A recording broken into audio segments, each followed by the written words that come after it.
Hello everybody, it is me Darcy. Welcome back to the channel and welcome back to the podcast, the time of the week where I sit here with this and discuss the week rubbish, whatever else comes to my mind, really. Yeah, fair. There is no rhyme or reason to it.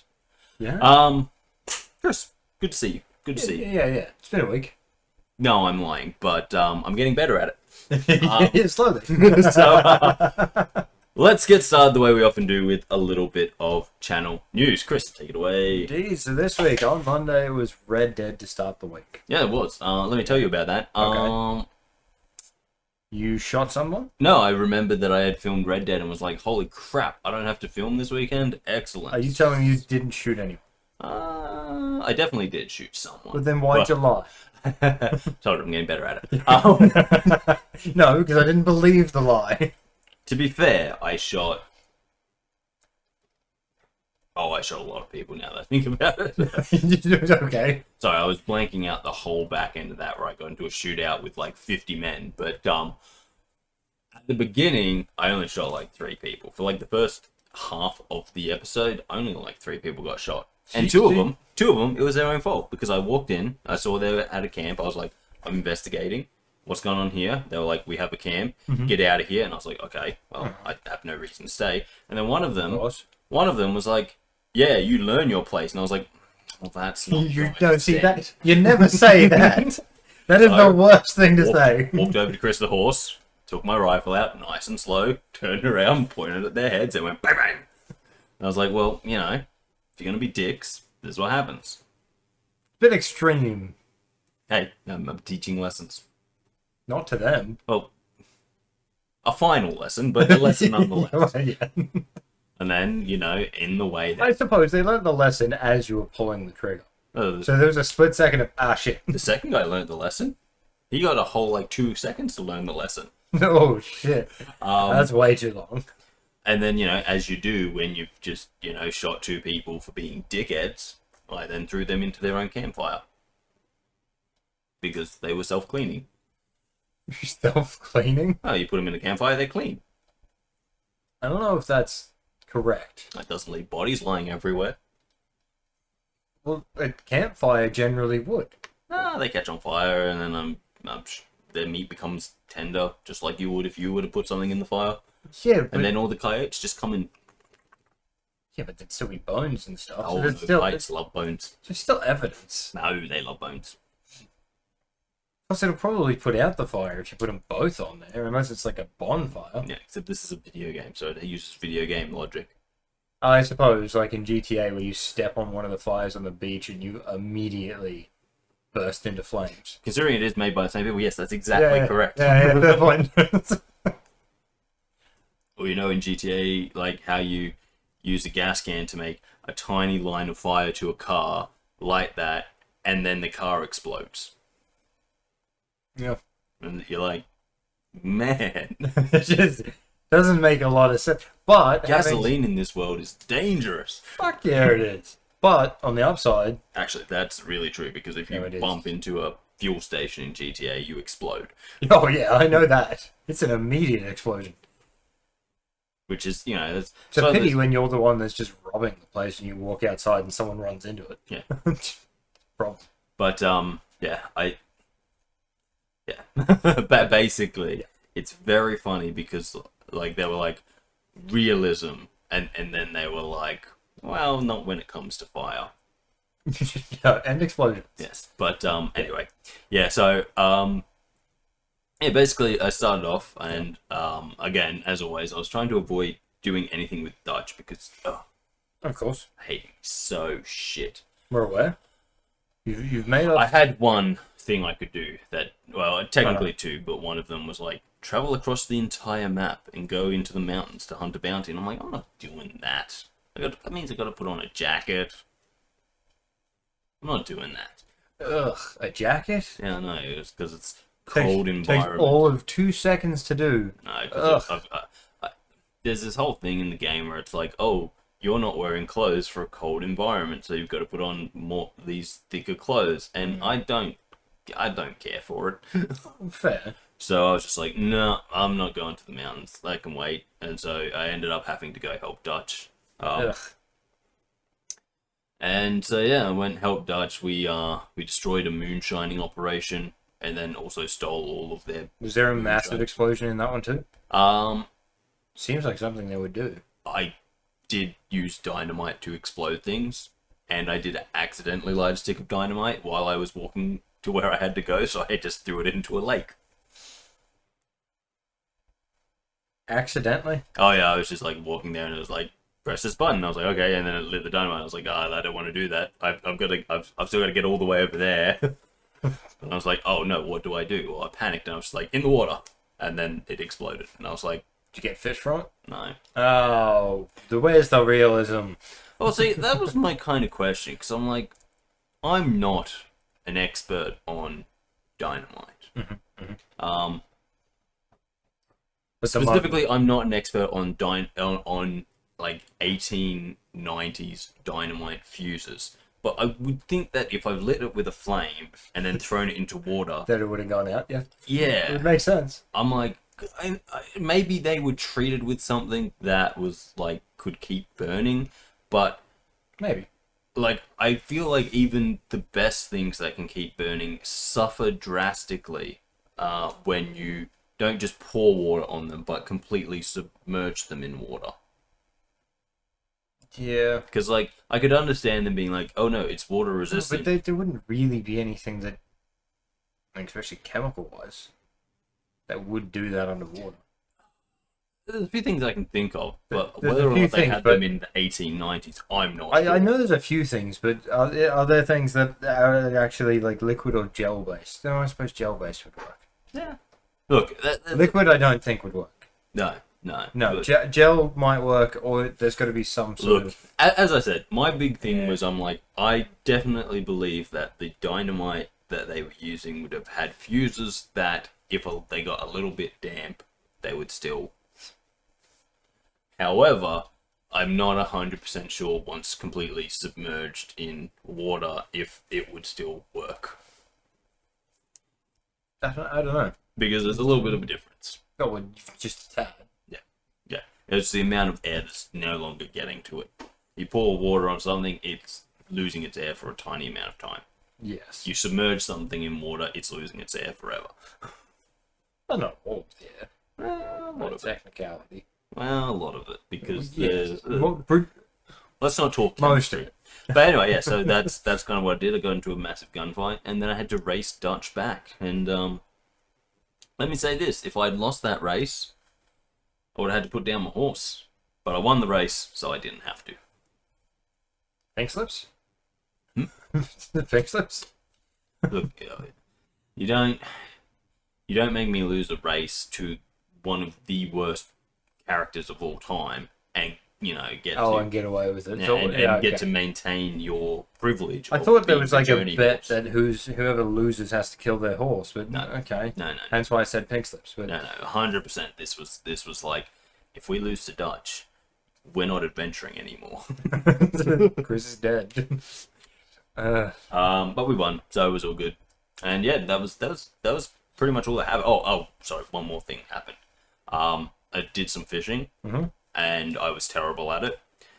But that kind of made me go, you know what? I'm going to become a master fisherman. So I now have a goal. I'm going to catch the biggest fish. Because so Instead of far, helping Dutch. everything that I've caught has been like this big. Okay. And I'm like, okay, well that's pretty sad. Okay, like- fair enough. I want to catch bigger fish, and I have no idea how to do that, so I now have a goal, a mission. Just something figure to out do. how to catch bigger fish. I'm gonna- Probably a better fishing rod. Gonna become a master fisherman. Different bait. Maybe. Who knows? I would don't. imagine different bait. Who knows? I don't. Oh, But, mate, it makes sense. But yeah, that's the plan. I'm going for it. And I'm gonna be like, yep. And then, yeah. He's not going to look it up. Not gonna look it up. I'm gonna go on He's going to intuition. stumble around for about 2 hours before he eventually figures out that it was something super simple. Yeah, I'm also gonna do the missions that involve fishing. No, fair. I'm like, maybe that'll open some things up, because there's like a dude at camp who's like, hey, come fishing with me, and I'm like, no. And I have a feeling that is the simple thing. It's just going to be doing those missions. yeah, it would definitely work. But you're not going to do it. Well, I am going to do it this time. After about half an hour. Oh, once I remember that I'm doing it. Thing is, like, I play Red Dead Redemption, like, maybe once a month. And there's a whole point of it where I'm like, I don't know what I'm doing, or where I am, or what my goals are. To avoid Dutch. Yeah, always. So there's one goal. I know you've got the fishing one that you're going to forget in 2 days. Highly unlikely, but yes, maybe.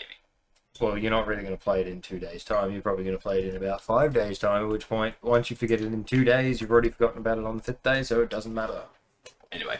Yeah. Yeah, but that was Red Dead Redemption, and, you know, as I said, I really like Red Dead Redemption. It is fun. It's a really good game. I wish Grand Theft Auto 6 was a little bit more like it. You hope or wish? Wish.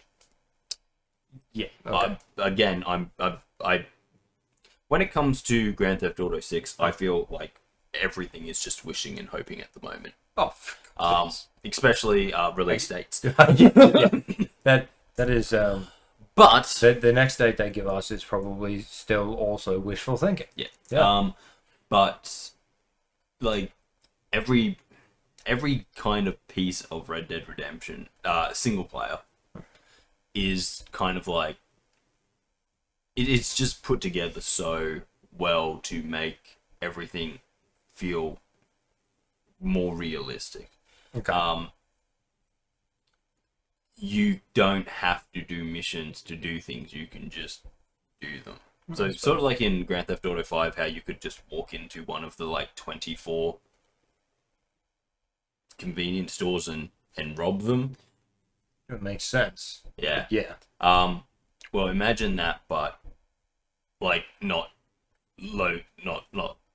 restricted to 24 locations. Yeah. Imagine like and I get it, like it's a little bit harder in the modern world because there's a little bit less. Yeah, I get it. It's a little bit harder in the modern world to be like, oh, you can just rob a train, because like what is on the train that you're robbing? Generally freight. It's generally freight, and like, yeah. Oh yeah, I got a whole lot of clothes, steel beams. I can't move them because they're fucking like 20 ton of steel beams, but I got them.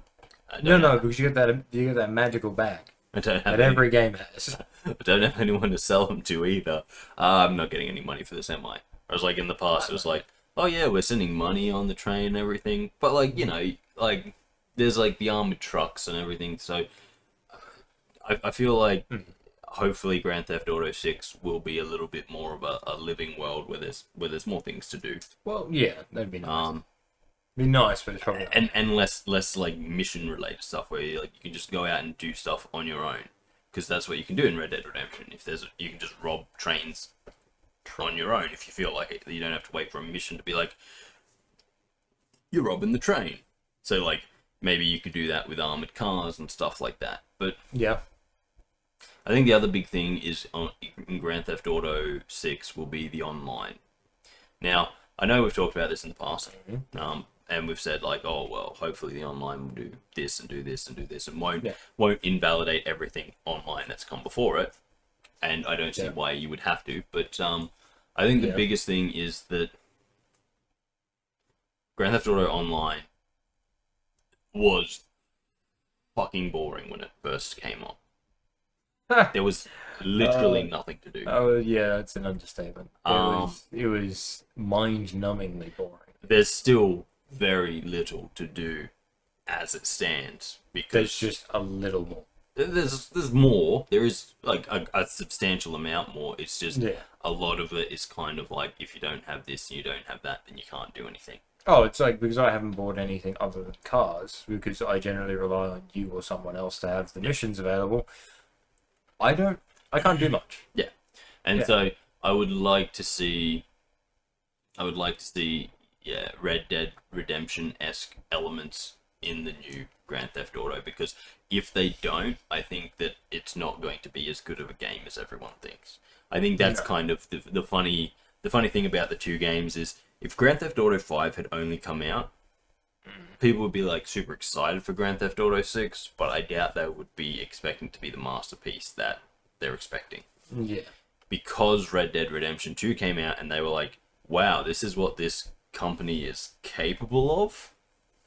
Now Grand Theft Auto 6 has a lot more expectation placed upon it. And that's all Red Dead Redemption's fault. But it's because Red Dead Redemption is so good. True.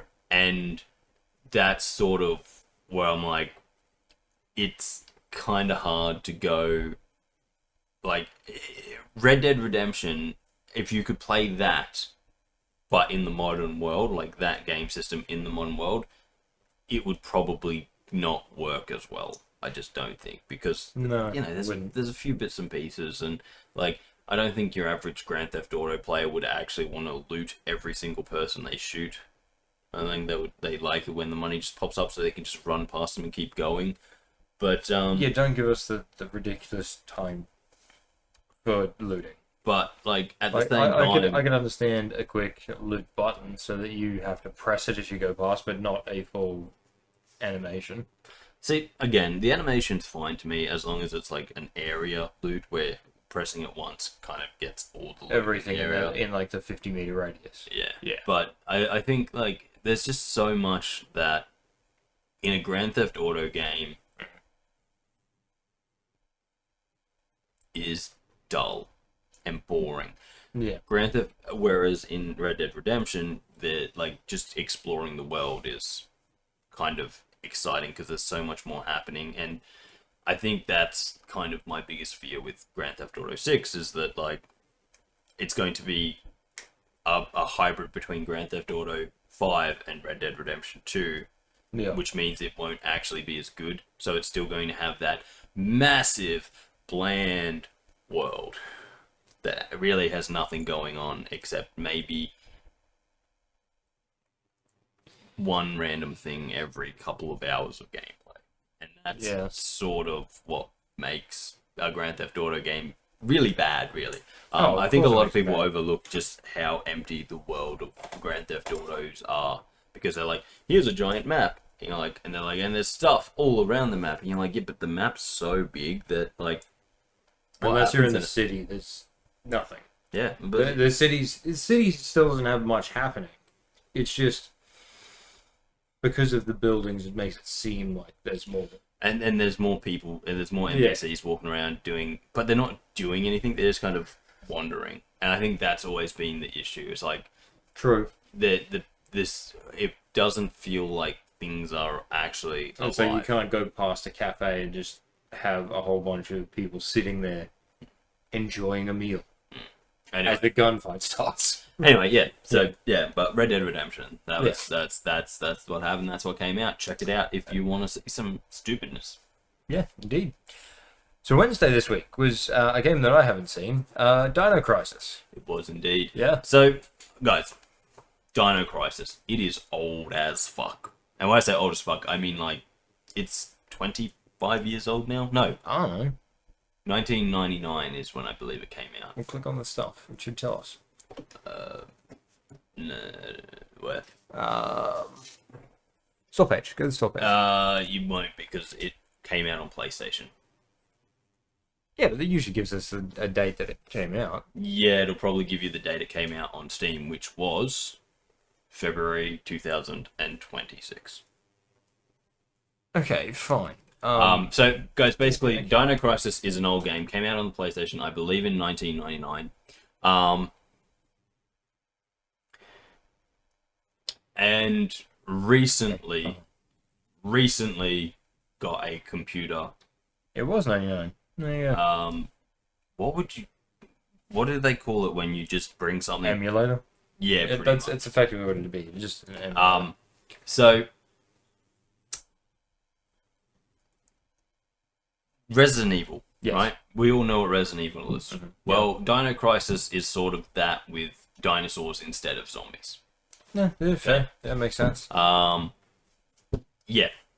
Honestly, there's not a whole lot to go into there. It's you play as a person on an island that has a whole bunch of dinos around, which sounds actually kind of amazing. I'm not gonna lie, that is a very good concept for a game. Yeah. only thing that I would say brings it down is the fact that it came out in 1999 for the PlayStation, which means that its graphics aren't great.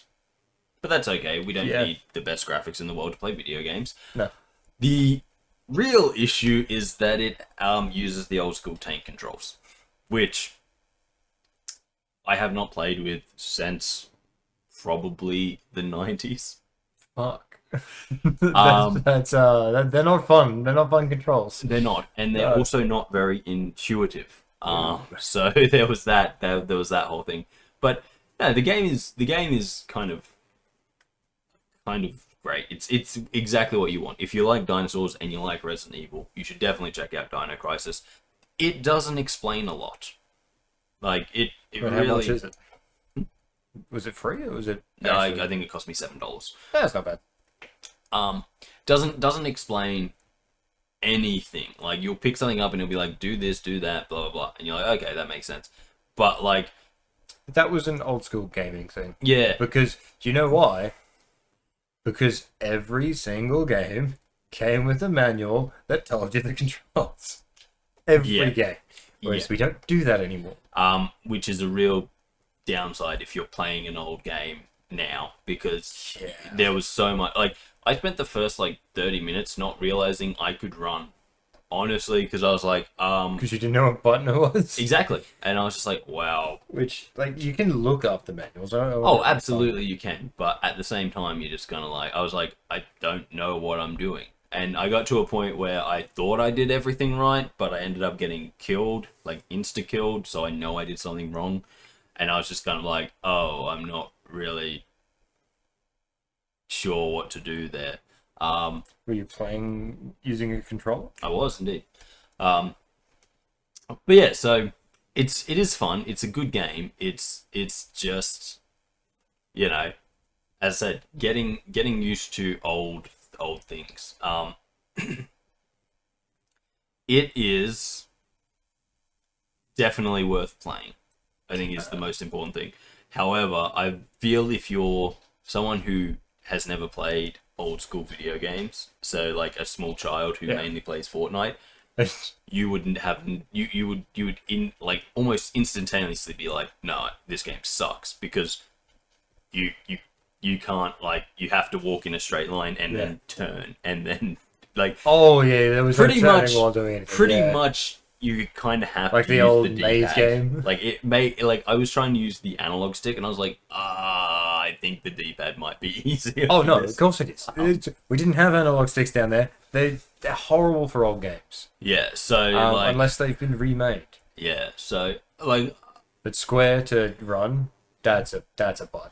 Yeah, that's something. But I really it's fun, and I really hope that now that it's on Steam, a lot of people buy and play it, because it is a game that definitely deserves the Capcom remake treatment. True. This game remade could be absolutely fantastic. True.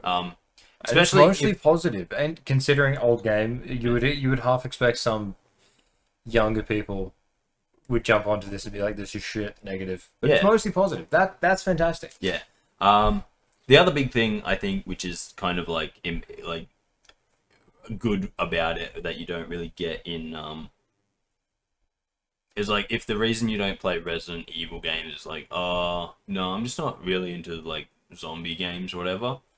Dude, you can imagine if they made Dino Crisis. It's practically Jurassic Park. Last dinosaur game I played? Dino Blade. Basically Dark Souls with dinosaurs. Yeah, see? Carrying giant great swords. But fucking weird, but Dino Crisis did it first. They were like, hey, you know this game? Well, now it's with dinosaurs. Yeah. But no, it's good. And you can get the first two, Dino Crisis and Dino Crisis 2, which I believe are the ones that everyone's like, no, these are the good ones. Yeah. Dino Crisis 3, I think, kind of went a little bit crazy. I think they did some stuff in space or something like that. I can't remember. What? Yeah, Why? I don't know. Pterodactyls flying high all of a sudden? They thought that the I guess they did what a lot of people think were like, oh no, we've played that out too much. But Yeah. The one thing that did confuse me a lot when I was playing it is like you're on this island to get a scientist Okay. Yeah. who has discovered or is like working on like super energy, I suppose. Okay. And like okay, so we're going here to get him because he's working on like unlimited energy. That makes a lot of sense. Yeah. Yeah, it does. Dinosaurs don't. Why does his unlimited energy require dinosaurs? Because neither one exists anymore. Don't. Well, technically. I don't. Yeah. I don't think that has anything to do No, with no, it. it doesn't. I but want to know why he was like, guys, okay, you want me here. Maybe it's linked with Jurassic Park, and then he just decided because it was such an unsafe experiment to be doing to create the probably unstable but unlimited energy, he needed a secluded island. So that island was the best one to go to. Well, Maybe. look, I don't. Again, I haven't gone very far in the story, but Yeah. my thought process is that he makes like the dinosaurs are his genetic engineered experiment, right? Okay. And it's like, but what does that have to do with unlimited energy? Or is that just something that we said at the start to be like, this is why we're sending in this elite team, and then we're just going to forget that was the point at all, and just be Maybe like, he was dinosaurs. supposed to be doing it for. I'm assuming the US. Maybe. Oh, it's Capcom. Never mind. Either way, maybe he was supposed to be doing that for a company, and then he left to go do these experiments. So now, Oh no, he now pretended you to go. die. He pretended he killed. He pretended to die in a lab accident. Well, yeah, but maybe they're sending you to go check because they didn't believe that. So get him back because he isn't doing his job. He's off making his little dinosaurs. Well, okay, so let me tell you the story that we know from the agent code name Tom. Okay, fair enough. So he's like, yo, this guy's on this island of, they just call it Nation, like, B. Like, it's not, I don't think it is Nation B, but it's like, I think they literally call it, like, the other nation or something like that. Okay, fair enough. So, he originally worked for you guys. Something happened, he pretended he died in a lab explosion, then you found he was working for this other nation, Okay. and they've set him up on this island to do his experiments, and you guys have been sent in to extract him, right? Okay. That's the story as we know it from. Okay, so we're not Codename Tom. saving him. No, we're pulling him out because he's a bad man who should be working for us, but he went and worked for someone else. Well, yeah, okay. Also, the guy that gets munched by the T-Rex in the thing, I don't understand how he ended up in such a thick jungle. They parachuted in from the ocean onto a beach. Everyone else landed on the beach. This motherfucker landed in the middle of a fucking jungle. How? I don't know. Strong gust of wind. It must have been pretty strong because that jungle be fucking thick and he parachuted into it. Yeah. But anyway, Yeah. point is that like, so you're going in for this guy, and like, my only thought is that like he was on the island doing like being like this other nation. Yes, I'm going to make you unlimited energy, but then no one questioned why he was doing genetics instead of physics, and they're like, yeah, so why do you need all of this dinosaur DNA for your unlimited energy? No, just trust me on it, okay? just. And then they're like, okay, so why are you making dinosaurs for your unlimited energy? No, it's all part of the unlimited energy thing. And then he just made dinosaurs, and everyone got fucked up by the dinosaurs. And that's yeah. Maybe he found a way to decompose them so quickly that they become fossil fuels a lot sooner. You know what? That is batshit crazy, but it's probably the closest thing I can. That's the closest thing I can think of. But yeah, no, Dino Crisis is actually really fun. So if you guys have heard anything about it, if you've ever wanted to play it because you've heard about it, it's now on Steam. You can get it on Steam. It's very easy to access now, which is always the problem with old games. They're generally not easy to get your hands on, but it's literally on Steam. You can get the first two games, and yeah, I really say if you So imagine before, if you wanted to play it, you had to go online, find it on a website, and the game came with at least 2 viruses.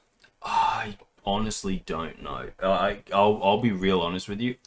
because of when it came out and the fact that it definitely, after number 3, lost a lot of the kind of momentum, I don't actually ever think it came out on computers. I think up until like maybe last year, it would be really hard. So what you would actually have to do is set up an emulator, find a copy of it, and play it through emulation. Well, when did the third one come out? Don't know. But yeah. So that was Dino Crisis. New game. If you guys want to see more of it, let us know, because we'll keep That was playing. with 2003. That would have been before the emulators. Never mind. But yeah. Yeah, look, as I said, it seems really good, and I really want more people to get onto it, because the fact that they've like finally put the originals on Steam tells me that they've finally been like, okay, well, let's see how much interest there is in this to see if it's worth trying it. Yeah, doing a remaster or a remake or whatever. But yeah, be good to see that. Yeah, I think so. Other than that, guys, on Friday we've got the podcast. If you're watching it, thank you. If you're not, you do know that we're talking to you, so whatever. And obviously this week there is no Minecraft. Correct.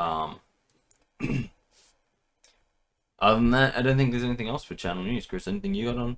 No, subscribers count the same as last week, so it hasn't moved. Well, that's actually not entirely true. It's moved. It's gone up and down. It's gone up. Yeah, okay. So, I say it's gone up. So, for almost, like, pretty much since Thursday last week, it was at 350. Oh. And yesterday I looked and it was at 349. I was like, oh, okay. Yeah. And then I was doing something and looking at the analytics and all that kind of stuff. I can't remember why, but I was looking at it and I was like, huh. Okay. So we're down at 349. Yes. We were at 350. Uh-huh. We haven't lost any subscribers according to our analytics. I was like, the fun thing. I'm like, what the fuck, YouTube?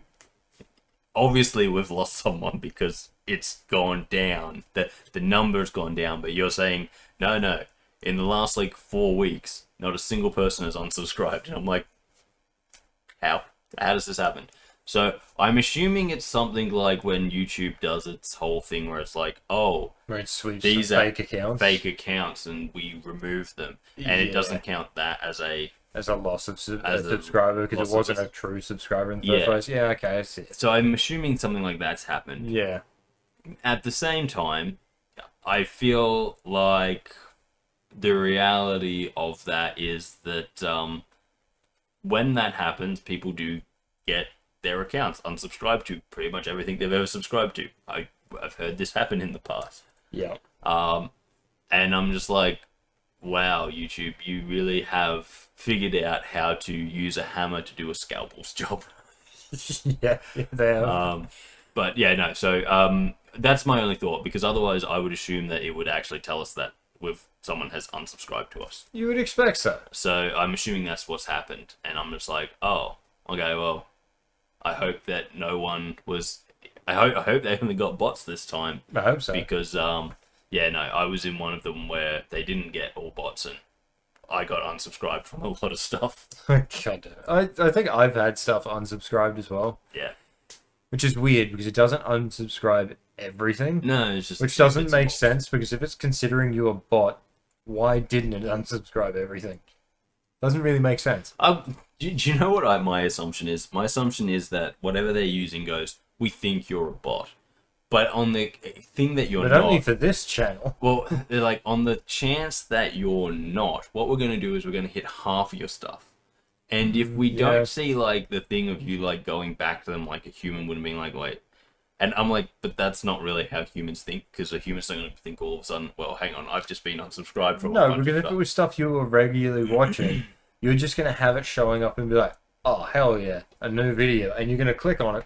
You're not actually going to go down the track of, oh, but when did this happen? Like, my thought is this, because, like, you know, it's the same with all AI stuff, and I'm fairly sure I've been hit with this on something else as well, but where it's like, if we were to just do this and let the system do what it does and delete all of these accounts we think are bots, we would have a lot of angry people who are now like, why is my account deleted? And we'd be like, oh, we thought you were, well, it must have got deleted because the system thought you were a bot.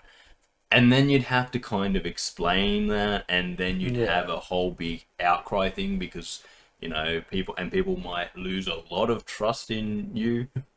Maybe. So instead of having an outright thing where it's like, we just get rid of bots, they're like, oh, we just unsubscribe what we do a kind of test run where we get rid of half of the stuff to be like, yeah, are you a bot or are you a person? Let's see what happens if we, and it's like, that's not good either. No, but surely not. yeah, as I said, I think that's kind of what's happened there, and that's why that we've had that drop without actually acknowledging the fact that we've had a drop. Yeah, that makes sense.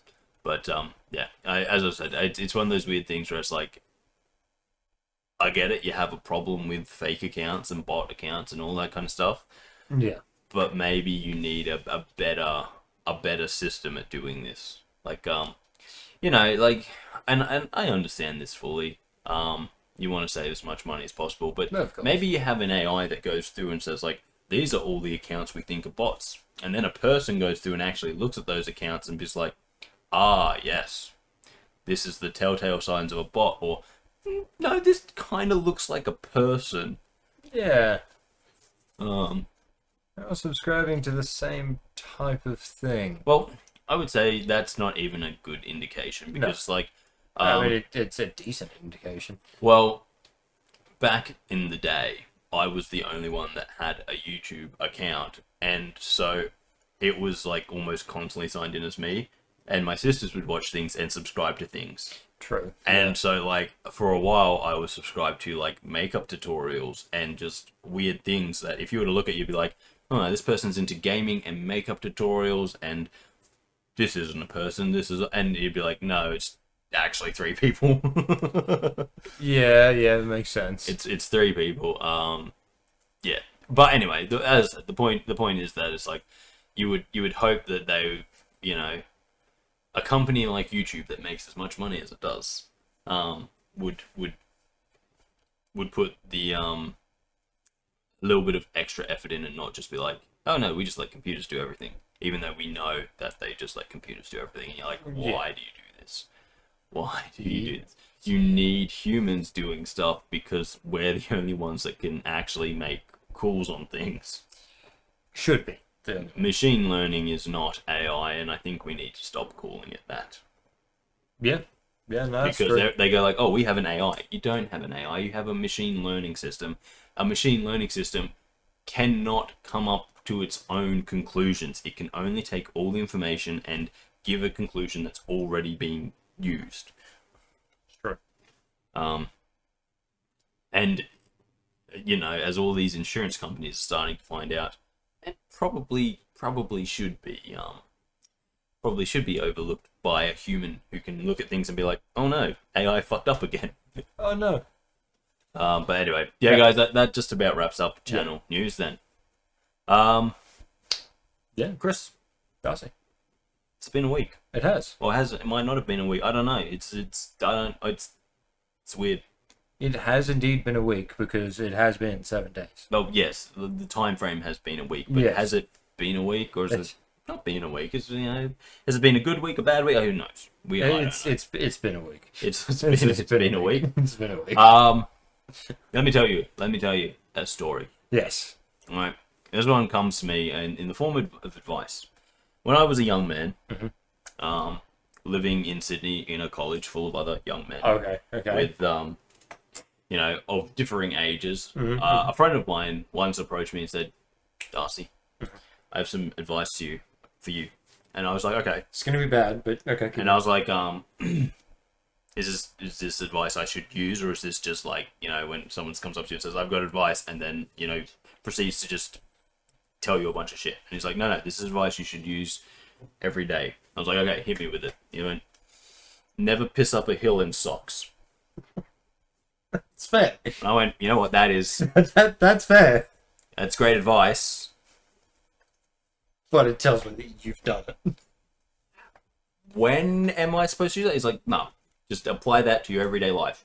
And you know what? In a way, it's very deep, but it's also quite shallow. Well, yes. As I was just wondering, Kris, what is a piece of advice that you've received that you think about and go like, I'm going to apply that to my everyday life? Me, pissing up in socks. Never do it. I mean, fair. I got that piece of advice.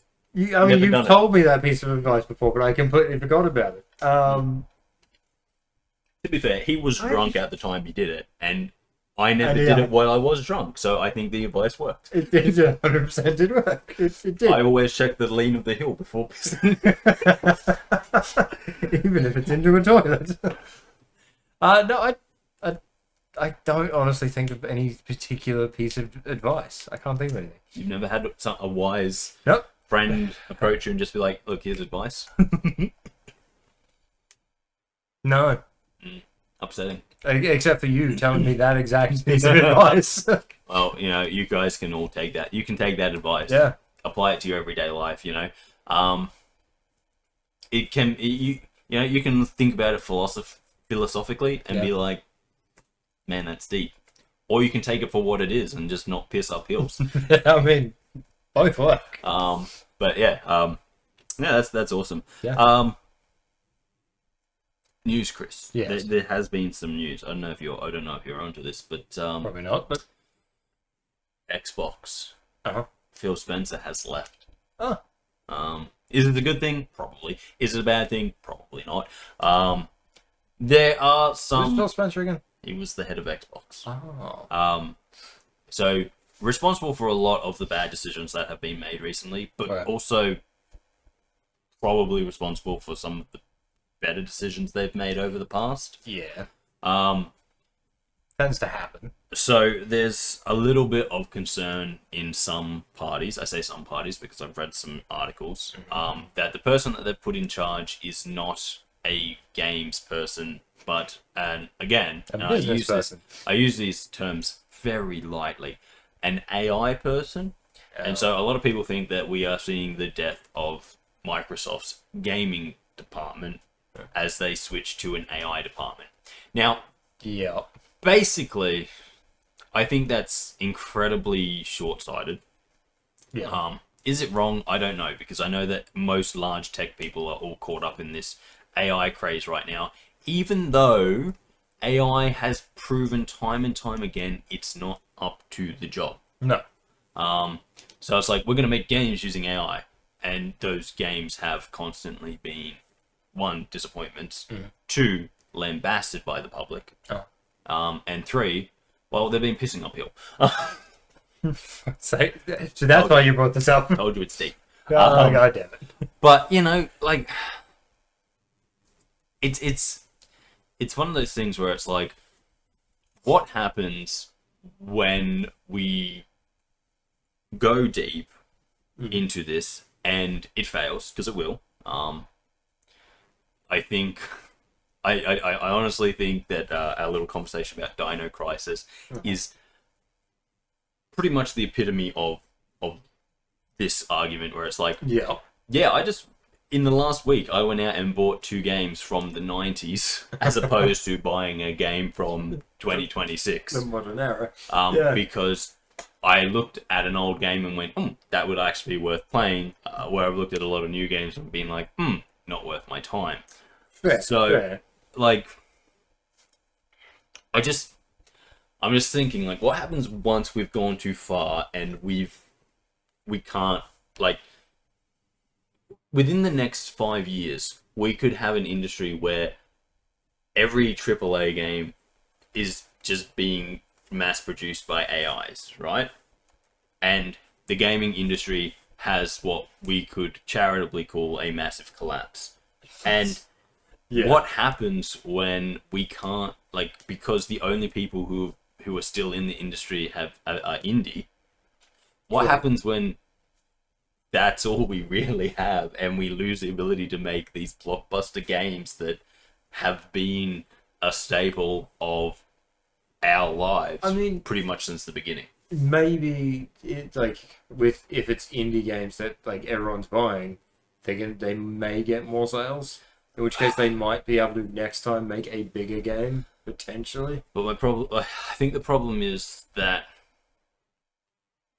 even indie games require things like game engines that have always been the realm of the big developers. Yeah, okay, yeah, true. And then you just, someone like Epic makes Unreal Engine, and then everyone just kind of uses it. Yeah, okay, fair. But yeah, my big thing is like, what happens once we cross that line, and the only thing we have left are indies? Like, I know that like back in the 90s and the 80s, yeah, like if you were to look at the original Super Mario, you'd be like, oh, it's sort of like an indie game was today.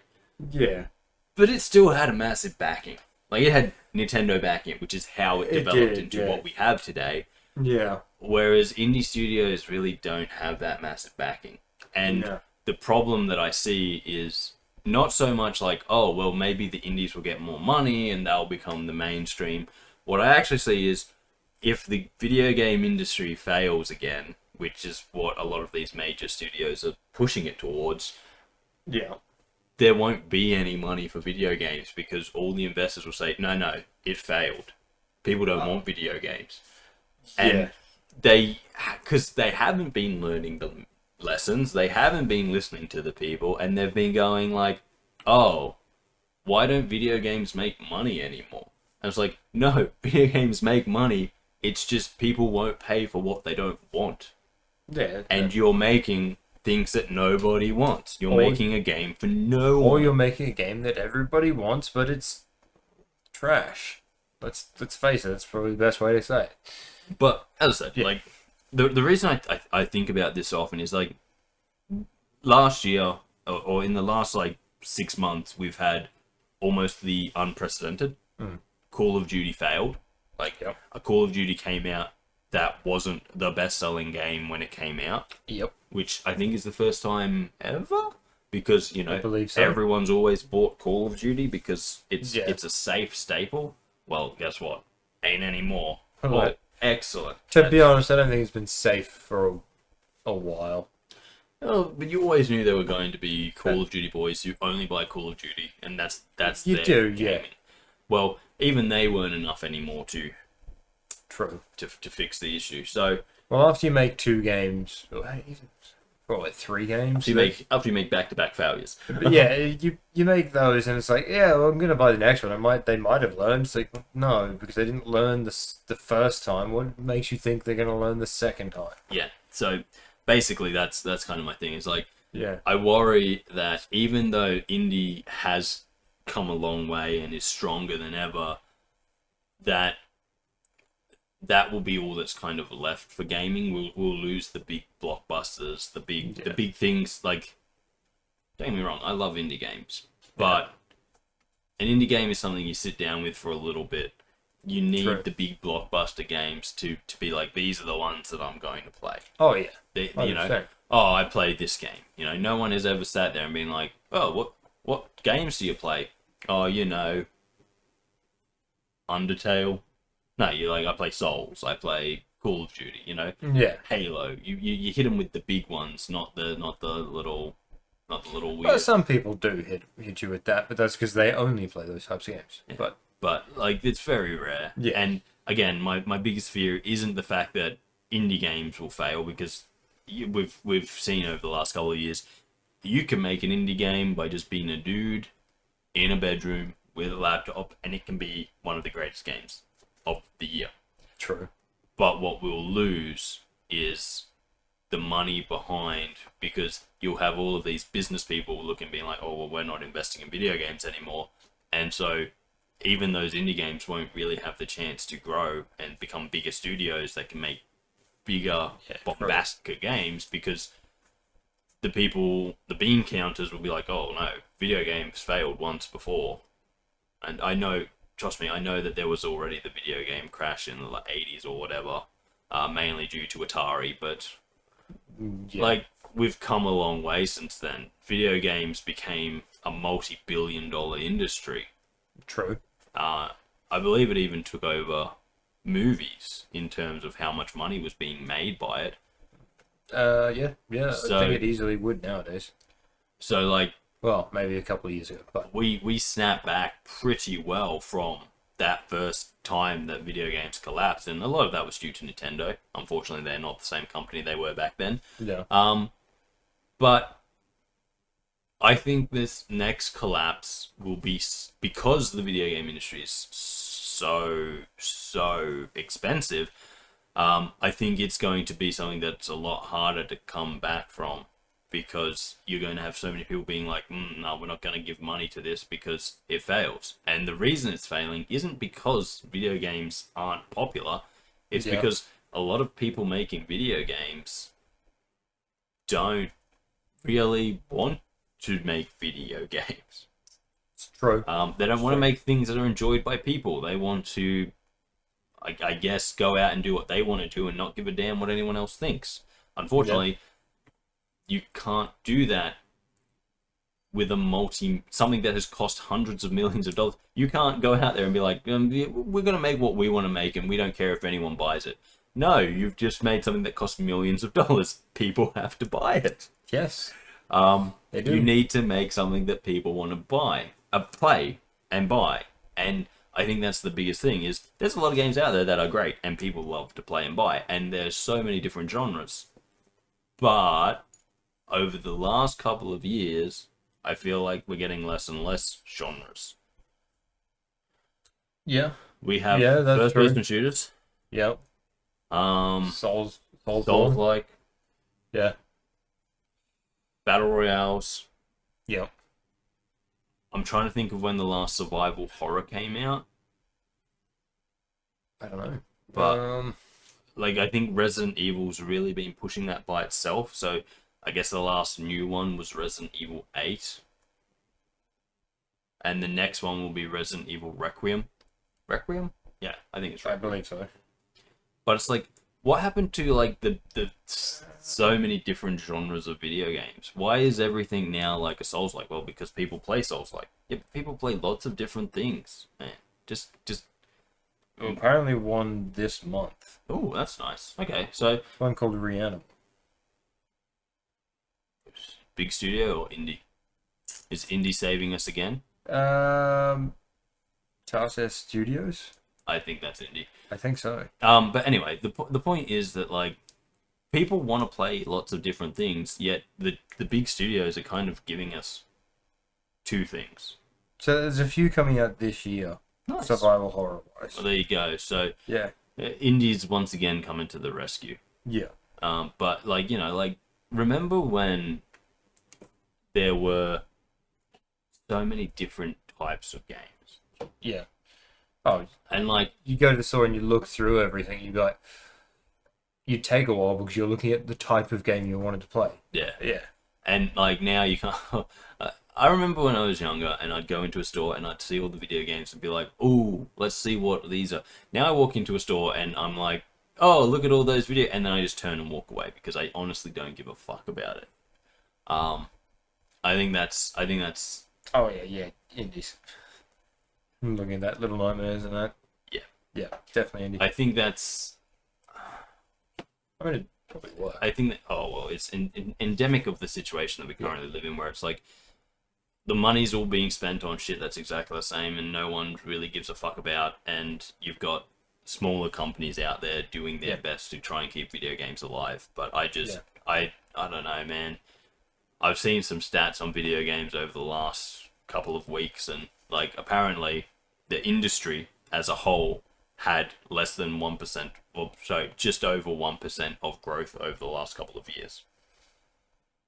Which isn't good. It's not good. Don't get me wrong, that's still a lot of money, but it's still not good. Well, the thing is that 1% of growth isn't really growth at all. It's stagnation. And effectively, the thing is, like, well, because especially if you look at the price of things going, that also includes like mobile games and stuff like that as well. Yeah, which is, it's, as I said, it's we're sitting there looking down the barrel of a very deep decline in something that I've been doing pretty much my whole life.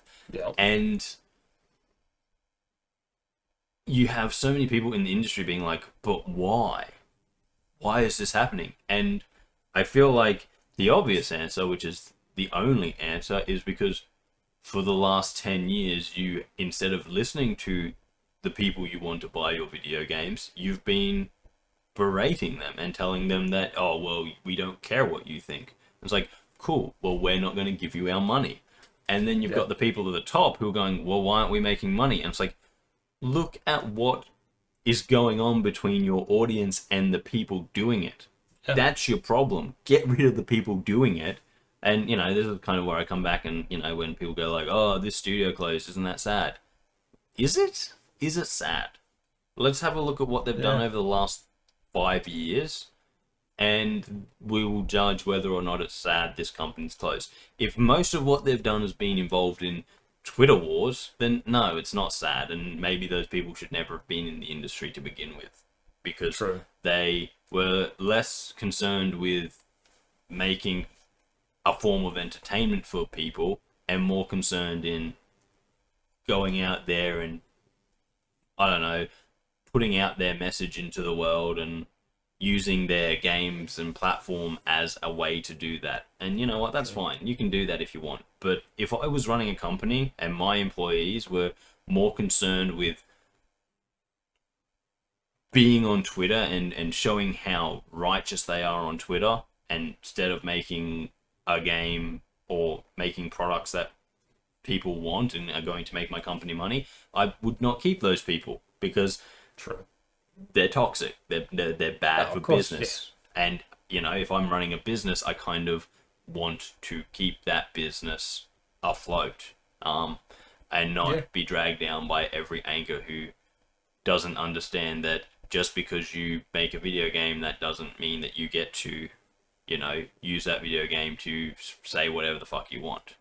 At the end of the day, it's an entertainment product. That's its job. Its job is not to go out there and change the world. If you want to go out there and be a social justice warrior, do it. Be my guest. But don't attach yourself to a company and be like, this is why you should listen to me because I'm with this company. No. This is you doing it on your own. You don't get to use a company's name to spruik what you want to spruik. You got to go out there and you got to do it on your own. You know? Yeah, makes sense.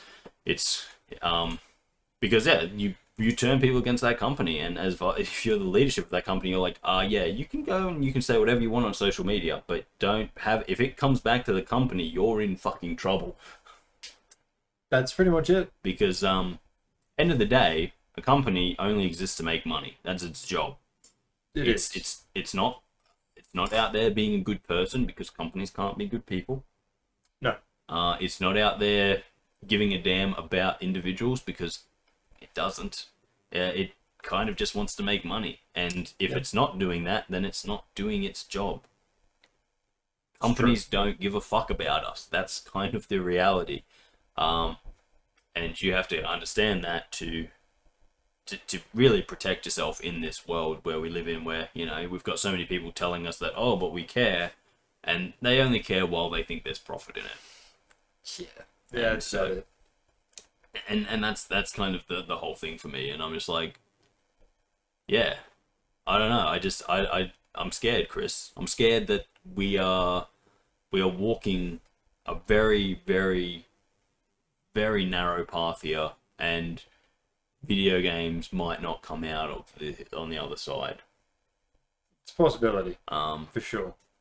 Which sucks, because that would mean that I need to now go find a new hobby. Board games. Let's face it. It's just so expensive. I know it is. I know it is. Don't get me wrong. Gaming. People go like, oh, gaming's getting so expensive. Yeah, welcome to the world of board games. Oh, a game costs $120? Yeah.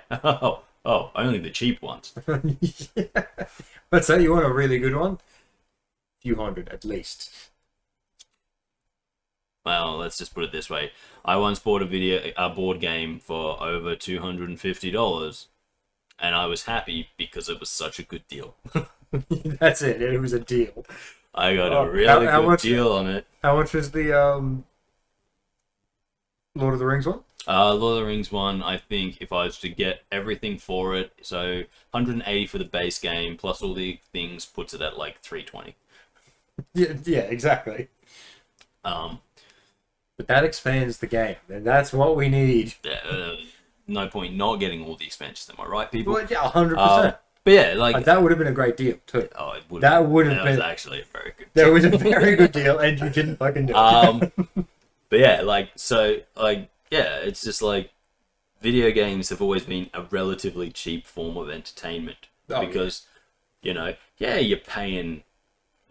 Well, now you're paying like $120, but if you get like 40 hours of entertainment out of that, the first time, yeah, and then you can go back and replay it, then that's, you know, comes a point where you're paying less than $1 an hour of entertainment, which it's pretty good.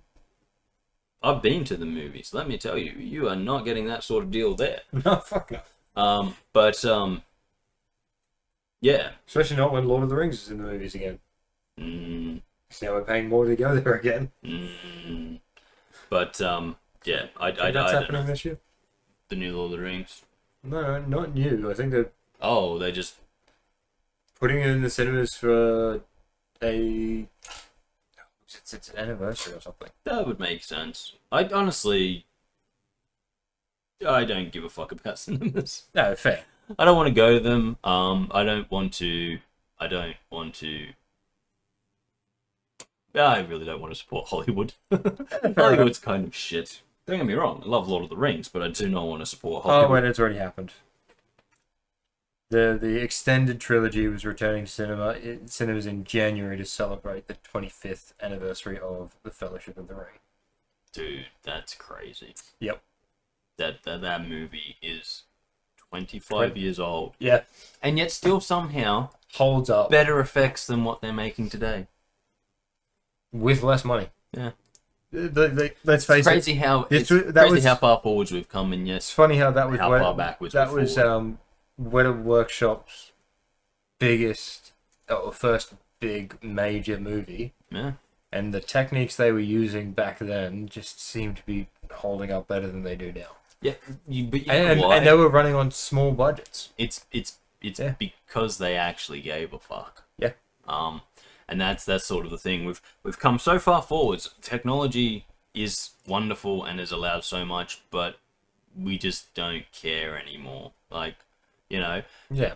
When the Lord of the Rings came out, they wanted it to be an event. They wanted people to go and see it and be like, wow. Yep. Yeah, we're gonna wait 2 years for the next movie because wow. And they did it. Exactly. And now we've got Marvel coming out being like, yeah, but look what we can do. And you're like, I'm still waiting, Marvel. You have all of the money and all of the fucking power in the world behind you. Why does your stuff look so plasticky and fake? Yeah. I'm going to be honest with you. I mean, somehow... Don't get me wrong, some of the earlier stuff was better. The original Iron Man versus kind of the later stuff, I'm like, somehow the original Iron Man seems better. Like, original Iron Man versus Ironheart, the original Iron Man suit looks way better. Oh, yeah. And you're like, how? How can you make this? And literally, the people who made this, they gave you the stuff that they went like, this is how we made it, because you owned it, and you somehow regressed from that point. You went, okay, so this is what they used to do. Let's see if we can take it back a bit. We don't want to do that anymore. We need to save money because we're not making enough. Oh wait, we're making more than we did back then? Oh shit. It's just I don't understand how we've gone, like, everything's going, you know, like, and the thing is, I think it's a lot of it has to do with the passion of the people behind the projects. Yeah. Back in the day, people were making stuff because they actually wanted to. Now people are making stuff being like, well, it's a way to make money, isn't it?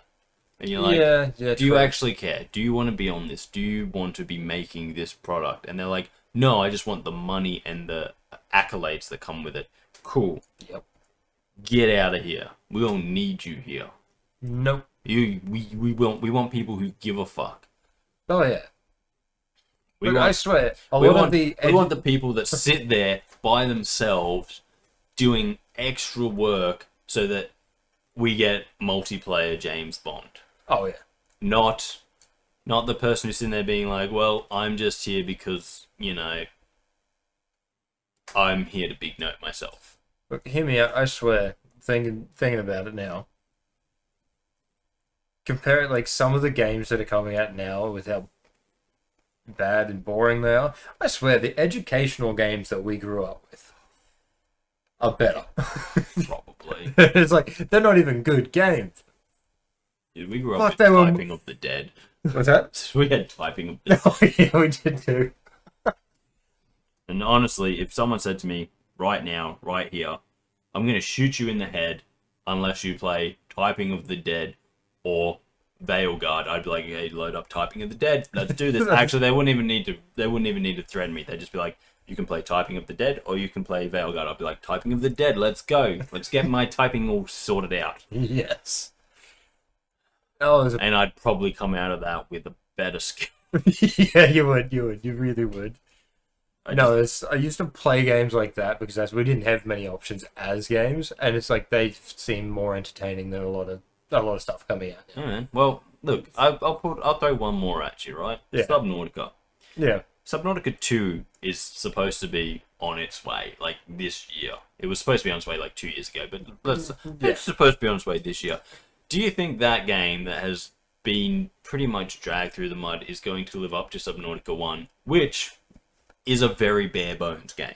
There's not a whole lot in Subnautica 1, guys. True, there isn't. But, it hits all the right type of things. True. You think Subnautica 2 is going to do that? No. Subnautica 2 is probably going to end up like Kerbal Space Program 2, which is, it's going to drop, people are going to get excited for it, they're going to play a bit of it, realize it's bare bones and barely there, and then the company's going to be like, oh yeah, we're not supporting this anymore. Yeah, that's about how it goes. Because that's happening a lot recently. The people with the passion that make these things are being forced out of the industry because people with passion aren't looking at how the best way to make money on things. They're looking at how to give the best product. Yep. And that's, that's... And we can only hope that those people that are being pushed out of those bigger companies at least hopefully go in and start working with some of the indies. Yeah. Or just, because because of their skill set. If you've got passion for something, do it, do it, but don't let the people that are just there for the paycheck and are there to count the beans, don't let them control you. If you're in a place and you're like, these people, I want to make these types of games, and these people around me don't because they go, oh well, we can make way more money on a free season pass type game instead of a good story based game. Well, you got to do yourself a favor and get out of there, because you are never going to be able to achieve anything with people like that around, because they're just there to they're talent vampires. They're there to drain every little piece of your talent and passion out of you until you can no longer produce it, and then they're going to throw you away with the rubbish. So get out of there, do yourself a favor, and go do what you want to do. Because I guarantee you, if you're passionate about making games, there will be people out there who want to play your game. Oh yeah, of course. And that's the reality of it. But, as I said, I think the biggest thing right now is that we've come so far in such a short time, and yet along the way we lost the passion for and maybe the purpose of what entertainment's all about, which is allowing people to escape reality for just a little bit of time. Yeah. And that's it. And so we don't need the current status of the world reflected in our entertainment, because the reality is we live in the world. We know it's not a great place. It's full of humans. We kind of suck. But sometimes it's nice to just be able to get away from that and enjoy a movie or a game that allows you to just disconnect from everything and just decompress. And yeah, I don't think a lot of video game companies understand that anymore. They're like, oh, we must make games that represent the real world. Why? Nope. Escapism, mate. Get used to it. Use some of it, please, because yes, because that's the reality. We all want a bit of that, and you know, we all want passion back in our video games. Oh, of course we want people making video games who want to be there. All the people who want to be there to push their social messages. Well, you know, there's Twitter. They can go to Twitter. They don't need to be in our video games anymore. Yeah, pretty much. But guys, I think that's going to do us for today. Thank you for joining us. That's... If you liked the video, consider liking, sharing, commenting, or subscribing if you haven't already. It really does mean a lot to us here. If you want to see more from me and Kris, check out the rest of the channel. We play video games. We play a lot of video games. Yeah. We're going to be playing a lot, probably older video games. So check that out. Yes. And, guys, until next time, I've been Darcy. That is Kris. Yes, indeed I am. And we will catch you next time right here on the channel. But for now, goodbye. Yep. See ya.